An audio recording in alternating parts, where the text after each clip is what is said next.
Terpantas, terkini dan sahih. Bila-bila masa, di mana jua. Berita di jari.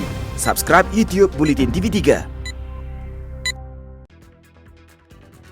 Buletin pagi 20 Disember bersama saya Hawa Rizwana Rizwan. Tajuk utama pagi ini: Malaysia sambut baik cadangan mata wang kripto negara Islam.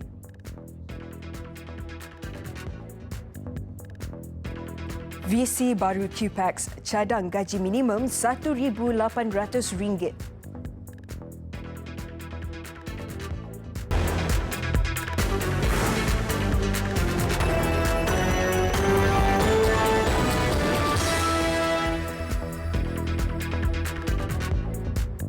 Assalamualaikum dan selamat pagi. Gaji minimum RM1,800 akan dicadangkan kepada kerajaan selepas membuat kajian terhadap kos sara hidup rakyat di Lembah Kelang. Ini antara visi Adnan Mat yang memenangi pemilihan Presiden QPAX selepas menewaskan 4 calon lain. Kajian QPAX menunjukkan seorang pekerja memerlukan pendapatan sebanyak RM2,640 sebulan, manakala bagi yang berkeluarga pula RM4,200 untuk menampung kos sara hidup kini. Seorang rakyat dia perlukan wang yang take home pay dia minimum 2,700. Ini kajian Bank Negara. Kajian kami sendiri minimum 2,600. Kajian dibuat oleh KWSP minimum 2,680. Tiga kajian dibuat oleh tiga pihak ini menunjukkan dia hendaklah berada tidak kurang daripada 2,600. Adnan mengalahkan timbalan Presiden QPAX 2 Zainal Ismail selepas mendapat 676 undi. Sementara itu, dua jawatan timbalan Presiden pula dimenangi Aminuddin Awang dan Zulkifli Muhammad, masing-masing memperoleh sebanyak 766 dan 756 undi. Pengumuman pemilihan pegawai-pegawai tertinggi QPAX bagi penggal 2019-2022 itu diumumkan pada Konvensyen Kongres Tri Tahunan QPAX ke-28 di Pusat Konvensyen Shah Alam Selangor.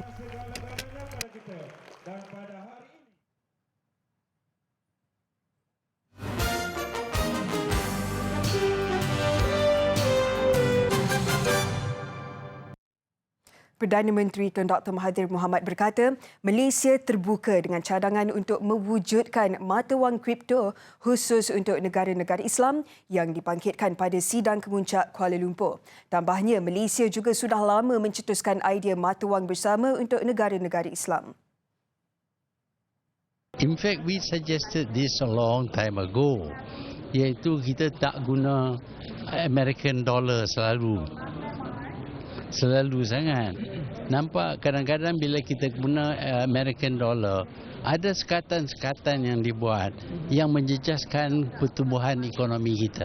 Ini kita dengar buat kali pertama bahawa Iran dan juga Turki berpendapat bahawa kalau kita tidak ada American dollar, kita boleh guna currency kita sendiri ataupun satu common currency yang boleh dicipta jika kita bersetuju.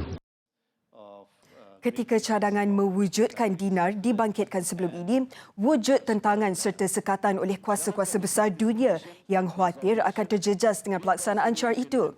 Tegasnya, inisiatif itu perlu dilaksanakan dalam usaha mengurangkan kebergantungan negara Islam terhadap negara-negara bukan Islam yang nyata menindas serta mengambil kesempatan.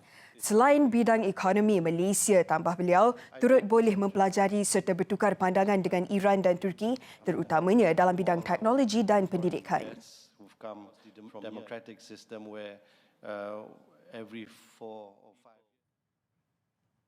Dalam pada itu, hari ketiga sidang kemuncak Kuala Lumpur hari ini akan terus membincangkan soal kemakmuran bersama negara-negara Islam. Terdapat sesi khas membincangkan soal pendidikan selain beberapa sesi plenary di sebelah pagi dan petang bagi membincangkan beberapa perkara antaranya aspek jaminan keselamatan, makanan dan teknologi tinggi.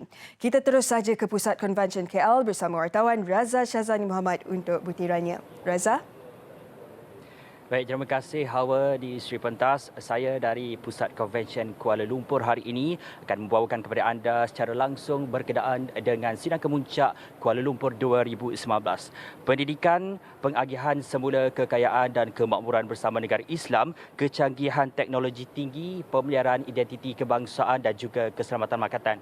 Itu antara isu-isu penting yang akan dibincangkan sepanjang sesi pada hari ini, iaitu hari ketiga Sidang Kemuncak Kuala Lumpur 2019. Lebih 500 perwakilan yang termasuk ahli politik, ahli pemikir, ahli cendekiawan dan juga wakil dari badan-badan bukan kerajaan dari 56 negara akan menghadiri sidang kemuncak yang dijalankan selama 4 hari dari 18 Disember sehingga 21 Disember 2019. Baik, objektif sidang kemuncak ini iaitu bukan sahaja untuk membincangkan soal agama, bahkan untuk menceritakan dan membincangkan apa yang berlaku dalam kalangan negara-negara Islam dengan tema peranan pembangunan dalam akses kedaulatan negara. Baik, pada hari ini sebanyak 5 sesi akan berlangsung, iaitu pertama sesi khas yang akan dijalankan dan telah dijalankan pada pagi tadi, iaitu berjudul Mengapa Pendidikan Adalah Kunci Pembangunan Negara, dan ia telah disertai oleh Menteri Pendidikan Dr. Mazli Malik dan juga beberapa speaker dari ahli badan bukan kerajaan dari seluruh dunia. Ia telah dijalankan selama sejam dari jam 8.30 sehingga 9.30 pagi tadi, dan manakala apa yang lebih penting iaitu sesi plenari 1 yang sedang berjalan ketika ini, iaitu perbincangan berkenaan dengan pengagihan kekayaan iaitu kemakmuran bersama negara-negara Islam. Topik ini akan dibincangkan oleh salah seorang wakil daripada Malaysia iaitu Menteri Hal Ehwal Ekonomi Datuk Seri Muhammad Azmin Ali dan juga beberapa delegasi seperti Menteri Dalam Negeri Maldives Imran Abdullah, Ketua Seurusan Majlis Organisasi Islam Amerika Syarikat Usama Jamal dan juga Mufti Perlis Datuk Dr. Muhammad Asri Zainul Abidin. Manakala sesi ketiga ataupun sesi plenari kedua pada jam 11 hingga 12 tengah hari ini akan membincangkan berkenaan dengan keselamatan makanan, yang mana akan turut disertai oleh Menteri Pertanian dan Industri Asas Tani Datuk Salahuddin Ayub. Program ini akan turut disertai oleh Timbalan Perdana Menteri Uzbekistan Elio Ganif, Menteri Kewangan dan Industri Qatar iaitu Ali bin Ahmad Kuwari dan juga beberapa lagi nama-nama penting dari seluruh dunia.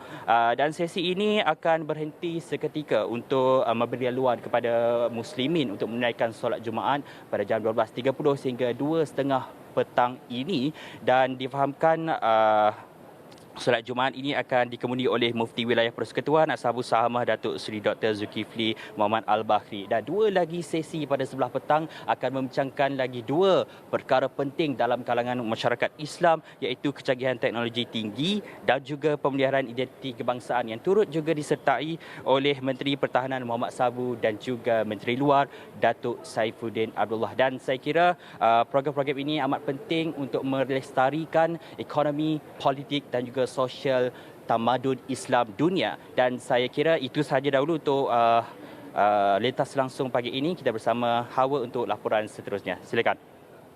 Baik, terima kasih Raza Syazani atas laporan itu. Selamat bertugas. Baik, kita ke laporan seterusnya. 5 sekeluarga maut dalam nahas membabitkan sebuah lori 3 tan dan kereta di Hulu Selangor awal pagi tadi. Ke-5 mangsa maut di tempat kejadian. Kejadian berlaku dekat kilometer 427.5 Lebuh Raya Utara Selatan arah selatan. Lori 3 tan itu membawa muatan buah dalam perjalanan dari Selama Perak menuju Selayang. Setibanya lori tersebut di tempat kejadian, sebuah kereta perodua Myvi telah melanggar bahagian belakang lori berkenaan di lorong kiri Lebuh Raya.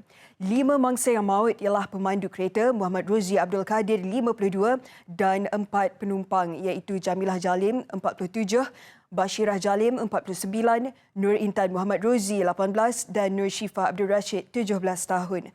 Manakala pemandu lori Nurimi Syamad Razi tidak mengalami kecederaan. Mayat kesemua mangsa dihantar ke Hospital Kuala Kubu Baru untuk bedah siasat. Kes disiasat mengikut Seksyen 41-1 Akta Pengangkutan Jalan 1987. Punca nahas masih disiasat.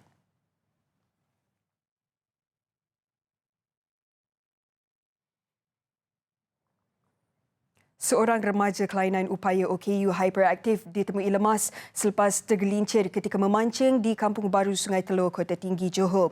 Mayat Muhammad Muizuddin Muhammad Nasir, 18 tahun, ditemui kira-kira 50 meter dari tebing sungai. 16 anggota dari Balai Bomba dan Penyelamat Kota Tinggi dan penyelam pasukan penyelamat di air dikerah melaksanakan operasi mencari dan menyelamat bersama anggota polis dan penduduk kampung. Semasa kejadian berlaku, air sedang pasang dan arus sungai deras. Menurut bapa Muizuddin Muhammad Nasir Abdul Hamid, 57 tahun, dia bergegas pulang ke rumah sejurus menerima panggilan memaklumkan anaknya lemas. Dalam pukul 11 lebih lah. Ni adik saya, Muhammad Najib. Mereka anak saya jatuh sungai lemas. Itu je. Pasal dia pun sabut gigi tu kat sini kota. Lepas tu jembatan tempat orang lalu saja. Tapi saya tak tahu dia pergi mancing ke mandi, saya tak tahu. Biasa dia duduk rumah je. Ketika kejadian, mangsa bersama kawannya Muhammad Haikal Iskandar Halim, 13 tahun, sedang memancing di jambatan Kampung Baru Sungai Telur. Bagaimanapun, Haikal berjaya diselamatkan kaki tangan Kementerian Kesihatan yang kebetulan melalui jalan tersebut bagi melakukan pemantauan banjir. Muizuddin merupakan anak bongsu daripada 7 beradik, adalah pelajar pendidikan khas di Sekolah Menengah Kebangsaan SMK Sri Saujana, Kota Tinggi. Cubaan dua lelaki menyeludup minuman keras bernilai lebih RM30,000 di Kuching, Sarawak gagal turut disita sebuah lori 5 tan yang digunakan untuk mengangkut minuman keras itu. Jadi minuman keras tersebut disyaki adalah tanpa cukai kastam yang menjadi kesalahan di bawah Akta Kastam 1967. Dua orang yang disyaki telah ditahan. Dan barang-barang tersebut telah dibawa ke pangkalan kita di markas kita Pasukan Polisi Marin ini untuk tindakan seterusnya. Minuman keras itu dikesan unit risikan Marin ketika melakukan op landai di Jalan Setiaraja, Tabuan, Kuching. Sejumlah 200 kotak mengandungi 4,800 botol minuman keras disorokkan di belakang lori berkenaan yang ditutup menggunakan kanvas berwarna hijau. Sejak Januari hingga November tahun ini, sejumlah 37 kes tangkapan dan rampasan barangan melibatkan Akta Kastam 1967 berhasil dilaksanakan oleh Pasukan Polis Marin Wilayah 5 dengan jumlah rampasan dianggarkan RM7.4 juta. Jumlah itu meningkat 8 kali ganda daripada nilai rampasan bagi akta sama untuk tempoh sama tahun lalu. Dua sahabat masing-masing dijatuhi hukuman penjara 15 dan 20 bulan oleh Mahkamah Magistrate Kuala Terengganu kerana melakukan pecah bangunan sarang burung layang-layang di Kampung Kubang Jela, Kuala Terengganu. Ahmad Faiz Marzuri, 28 tahun dan Muhammad Idham Hafiz Aziz, juga 28 tahun, mengaku bersalah selepas pertuduhan dibaca di hadapan Magistrate Nur Mazrini Mahmud. Mengikut pertuduhan, mereka didakwa cuba memecah masuk bangunan yang menempatkan sarang burung layang-layang milik Muhammad Sarif Hussein, 58 tahun, 14 Disember lalu. Mereka ditangkap penduduk kampung ketika sedang mengambil sarang burung layang-layang tersebut. Hukuman penjara ke atas kedua tertuduh berkuat kuasa dari tarikh tangkapan pada 14 Disember lalu. Pendakwaan dikendalikan Timbalan Pendakwa Raya Nur Nabihah Hanin Aim, manakala kedua-dua tertuduh tidak diwakili peguam.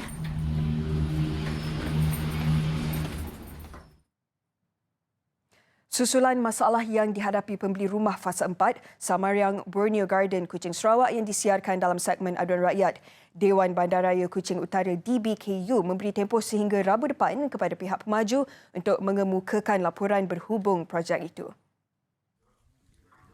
Arahan itu dikeluarkan susulan pertemuan di antara DBKU, pihak pemaju serta pembeli dan konsultan terlibat. Menurut Timbalan Pengarah Perkhidmatan Infrastruktur DBKU, Muhammad Faisal Adnan, konsultan terlibat juga telah diarah mengemukakan laporan mereka. Pihak konsultan dah maju perlu mengemukakan laporan tersebut pada hari Rabu depan. So untuk kita sebagai kita punya rujukan dan juga rekodlah. Sebab yang menjalankan tugas ataupun yang menjalankan kerja-kerja mereka adalah pihak pemaju sendiri. Tambah Muhammad Faisal, laporan berkenaan perlu disertai cara serta kaedah pemaju dalam menyelesaikan masalah dihadapi pembeli terlibat. Ini termasuk bila masalah berkenaan dapat diselesaikan sekaligus membolehkan pemilik berpindah ke rumah mereka.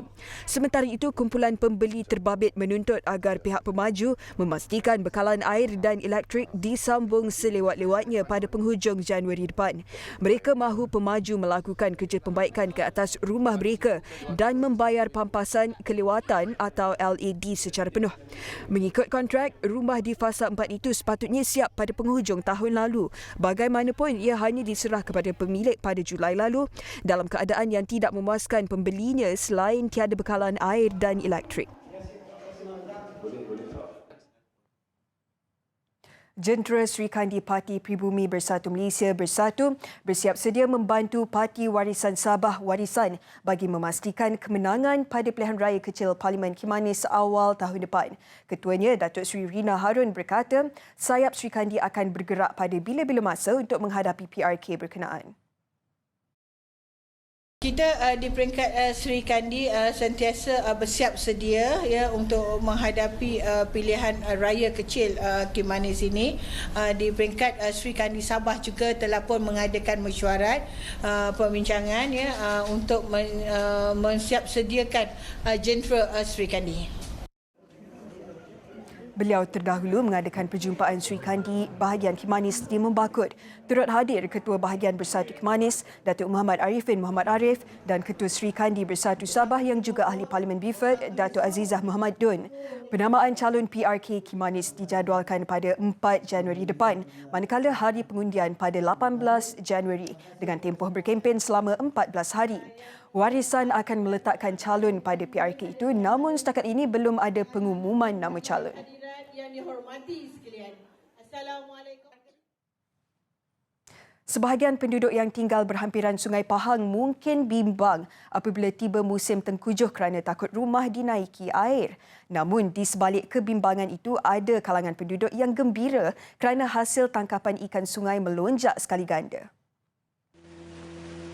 Nur Azmandullah, 32 tahun dari kampung Durian Tawar, Bera berkata, air sungai yang meningkat menambahkan lagi rezeki dengan ikan yang bersaiz besar dan yang jarang ditemui. Setiap pagi dan petang, dia akan turun ke sungai untuk melihat hasil daripada jaring yang dipasang. Antara ikan hasil tangkapan adalah ikan patin, ikan ubi, lampang Jawa, kerai dan ikan juara. Buah ni berapa bang sekilo? RM5 je bang. RM5 je bang. RM5 Punya sonoknya Aifsa sekarang ni manakala pembeli dah menunggu saya. Mana sebelum saya balik. Saya sebagai mencari ikan ni manakala kalau balik biasa pukul 9, pukul 10 macam tu, dia orang dah ada dah. Mana untuk pembeli ikannya. Mana ikan pun saiznya besar-besar, mana lumayan. Manakala pembeli memang dah standby awal pada saya. Kerana jumlah tangkapan banyak, mereka menjualnya secara longgok dan pukal. Ya, pagi-pagi memang akak pukul 7 akak dah tunggu sinilah. Tunggu nelayan sungai ni naik. Akak akan beli ikan kat sinilah. Ikan fresh memang hidup lagi, mengelitik lagi orang kata.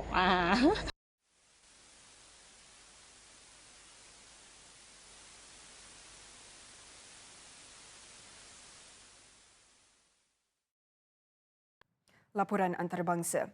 Hujan lebat yang berterusan menyebabkan 13 daerah di wilayah Narathiwat, Selatan Thailand dilanda banjir. Governor Narathiwat, Ikarat Lisan berkata, 5 daerah iaitu Sukirin, Weng, Sisakon, Chanat dan Rusak diisytiharkan sebagai zon bencana banjir berikutan paras air meningkat secara mendadak. Setakat ini, 37,171 orang dari 8,336 keluarga terjejas selepas kediaman mereka ditenggelami air. 3 sungai utama iaitu Sungai Saiburi, Sungai Golok dan Sungai Banara dilaporkan melimpah sehingga menyebabkan paras air naik setinggi 1.9 meter. Pasukan khas bagi memindahkan mangsa telah dipersiapkan untuk bertugas selama 24 jam.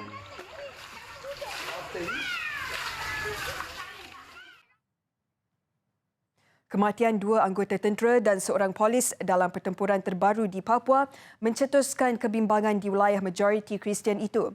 Seminggu menjelang perayaan Christmas, 2 pegawai Angkatan Tentera Indonesia dilaporkan terbunuh dalam insiden berbalas tembakan dengan Tentera Pembebasan Kebangsaan Papua Barat TPNB di Sugara. Angkatan Tentera dikerahkan ke Papua dalam operasi bersepadu dengan pasukan polis bagi memastikan keselamatan penduduk di wilayah bergolak itu. Pihak berkuasa turut menerima aduan keganasan fizikal yang didakwa dilakukan kumpulan bersenjata. Situasi bahaya dikhawatiri kembali tercetus di Papua menjelang perayaan Christmas selepas wilayah itu berdepan siri keganasan dan insiden berdarah sejak Ogos lalu.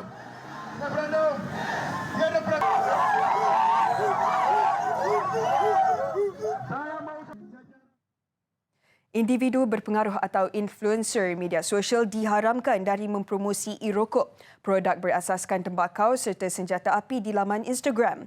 Dalam satu kenyataan, Instagram berkata garis panduan baru ini akan berkuat kuasa dalam waktu terdekat. Ia merupakan sebahagian dari perubahan polisi yang dikaji semula sejak Jun lalu berhubung penggunaan laman sosial itu sebagai platform pemasaran. Terdahulu, pihak berkuasa piawaian pengiklanan British BASA mengenakan larangan ke atas beberapa syarikat termasuk British American Tobacco mempromosikan e-rokok di laman Instagram dan media sosial lain.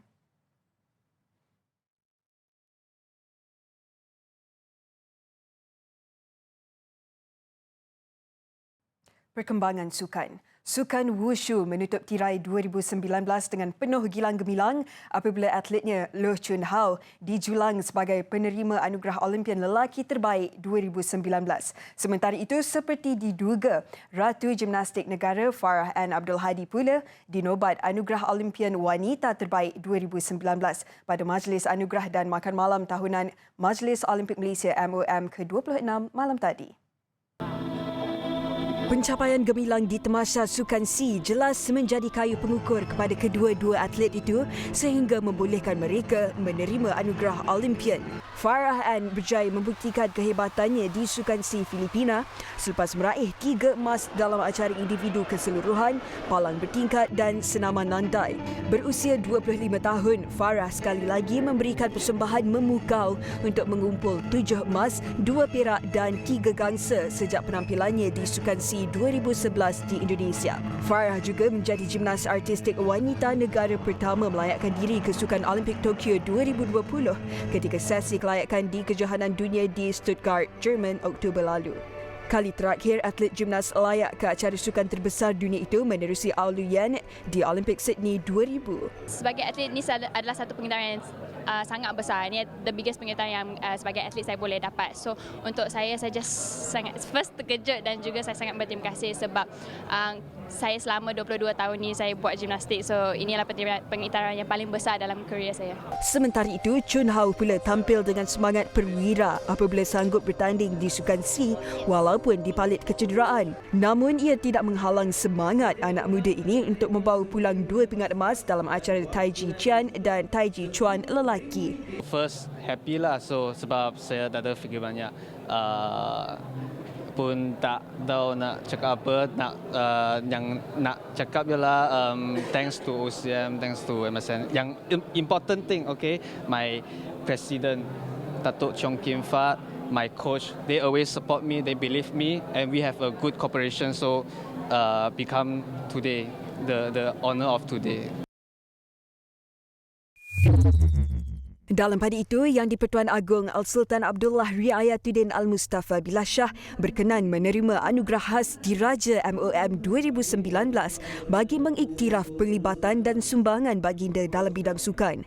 Piala berbentuk sebuah glob memaparkan ke semua bandar tuan rumah Sukan Olimpik yang menjadi simbol kepada pergerakan Olimpik termasuk 3 jenis sukan yang menjadi kegemaran baginda iaitu bola sepak, hoki dan polo. Piala tersebut telah dibawa naik ke pentas oleh 4 pemenang pingat Olimpik negara, Chia Sun Kit dan Rashid Siddiq, Datuk Lee Chong Wei dan Pandalela Runong. Bekas pemain badminton nombor 1 dunia, Datuk Chong Wei kemudiannya menyerahkan piala tersebut kepada Presiden MOM Datuk Seri Muhammad Nurza Zakaria sebelum dipersembahkan kepada baginda. Baiklah, sekian paparan Buletin Pagi. Terus ikuti perkembangan berita terkini di media sosial dan digital Buletin TV3. Saya Hawa Rizwana Rizwan. Assalamualaikum dan salam hormat.